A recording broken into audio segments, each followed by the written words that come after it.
Stell dir vor, du willst nur eins, nämlich endlich schwanger werden. Du gibst alles, investierst Zeit, Hoffnung, Geld, deinen Körper, deine Energie und dann merkst du plötzlich, deine Beziehung steht kurz davor zu zerbrechen. Kaum jemand spricht darüber, aber ich spreche es heute aus. Der Kinderwunsch kann eine Beziehung massiv belasten. Er kann Nähe zerstören, Vertrauen erschüttern und euch beide so sehr unter Druck setzen, dass ihr euch irgendwann komplett fremd seid. Heute schauen wir genau hin, woran du erkennst, dass der Kinderwunsch eurer Liebe schadet. Und ich zeige dir, was du tun kannst, um das zu verhindern.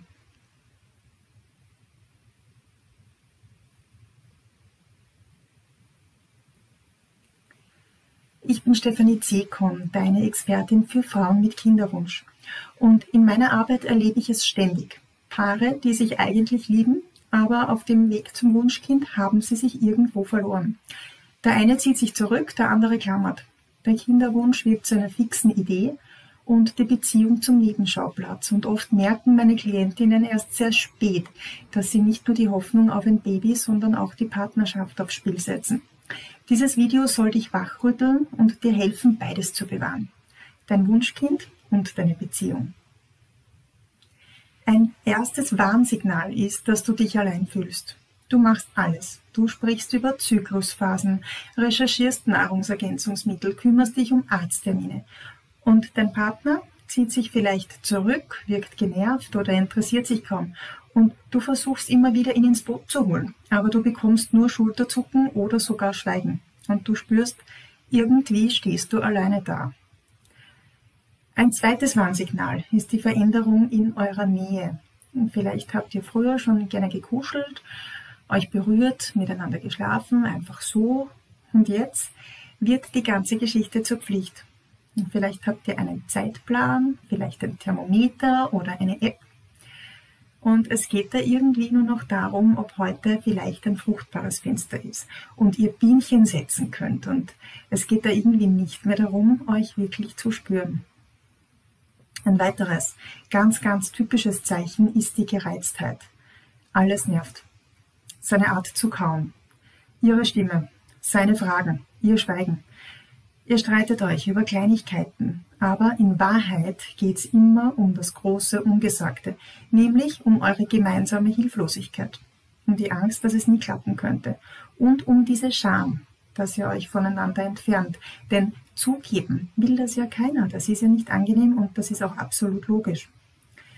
Wenn es euch nicht mal mehr gelingt, zusammen zu lachen, wenn selbst kleine Momente zu schwer werden, dann ist das ein deutliches Zeichen, eure Verbindung leidet. Vielleicht kennst du das auch. Dein Partner ist vielleicht auf Dienstreise und statt ihn zu vermissen, bist du erleichtert. Endlich keine Diskussionen mehr, kein angespanntes Schweigen und du genießt diese Ruhe, die du hast. Und vielleicht beunruhigt dich das auch schon selbst. Aber genau hier zeigt sich, wie sehr ihr euch voneinander entfernt habt. Oder du ertappst dich vielleicht bei dem Gedanken, wie wäre mein Leben ohne ihn? Vielleicht wohnst du gedanklich schon allein, richtest dir in Gedanken deine neue Wohnung ein oder stellst dir sogar vor, wie er einfach verschwindet. Ich weiß, das klingt hart, aber viele Menschen fantasieren davon, dass sich die Situation von außen löst, weil sie sich innerlich schon längst verabschiedet haben. Auch gemeinsame Ziele gehen da oft verloren. Wo früher Pläne waren für Urlaube, für das Haus, mit Garten, für Lebensprojekte, da herrscht jetzt Leere. Und ihr sprecht nicht mehr über die Zukunft oder kaum. Und jeder redet, wenn ihr miteinander redet, nur noch für sich und hat eigentlich sein eigenes Gespräch. Und dann gibt es noch dieses Gefühl von Resignation. Ja, du willst ein Kind, aber du bist dir nicht mehr ganz sicher, ob du es noch mit diesem Menschen willst. Und wenn du ganz ehrlich bist, fühlst du dich manchmal schon wie alleinerziehend, emotional zumindest. Ich möchte dir etwas ganz Wichtiges sagen. Der Kinderwunsch zerstört keine Liebe. Er liegt offen, was in eurer Beziehung nicht gut funktioniert. Denn der Kinderwunsch, wenn er länger dauert, ist eine Extremsituation. Er bringt eure Kommunikation, eure Rollenverteilung, eure gegenseitige Unterstützung komplett auf den Prüfstand. Und genau da liegt auch eure Chance. Denn das, was sichtbar wird, Das könnt ihr auch ändern. Wenn du dich in diesen Punkten irgendwo wiedererkennst oder wenn du befürchtest, dass dein Partner sich wiedererkennt, dann ist es absolut höchste Zeit zu handeln. Nicht panisch und auch nicht vorwurfsvoll, sondern ganz einfach bewusst. Erstens, macht regelmäßig Auszeiten vom Thema Kinderwunsch.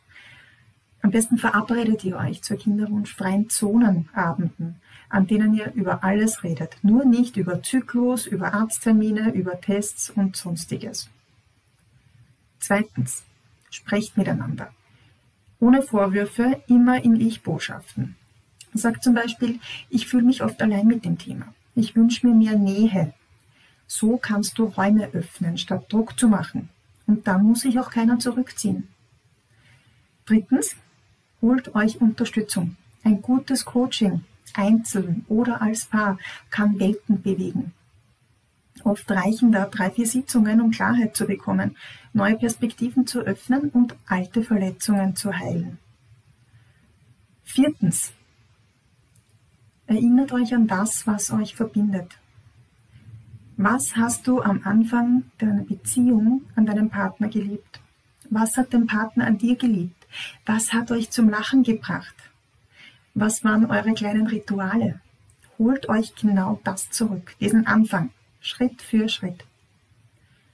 Und fünftens, pflegt nicht nur eure Beziehung, sondern auch euch selbst. Deine mentale und emotionale Gesundheit ist der Boden, auf dem erst neues Leben entstehen kann. Und dabei kann ich dich auch gerne begleiten. Ich begleite seit Jahren Frauen und Paare mit unerfülltem Kinderwunsch und ich weiß aus eigener Erfahrung, wie schwer dieser Weg sein kann. Aber ich weiß auch, Liebe kann wachsen, auch unter Druck. Und manchmal braucht es nur einen Perspektivenwechsel, ein Gespräch, ein paar ehrliche Tränen, um sich wirklich selbst wieder zu sehen. Und du bist absolut nicht alleine mit deinem Wunsch und du musst ihn auch nicht aufgeben, nur weil deine Beziehung gerade wackelt. Im Gegenteil. Manchmal ist genau dieser Moment der Start für eine ganz neue Tiefe zwischen euch. Wenn du das Gefühl hast, ja, ich brauche Unterstützung für mich, für uns, für unseren Wunsch, dann lade ich dich ganz herzlich zu meinem kostenfreien Online-Training ein. Darin erfährst du, wie du mentale Blockaden löst und wie du deine besten Voraussetzungen schaffst, um endlich schwanger zu werden, damit auch dieses Problem nicht mehr im Weg steht. Den Link findest du direkt unter diesem Video. Und wenn dir dieses Video gefallen hat, wenn es dich berührt hat, wenn es dich wachgerüttelt hat, dann freue ich mich über ein Like. Und wenn du den Kanal abonnierst, dann verpasst du keine weiteren Impulse mehr. Du verdienst eine erfüllte Beziehung und du darfst dir dein Wunschkind aus Liebe wünschen, nicht aus Angst.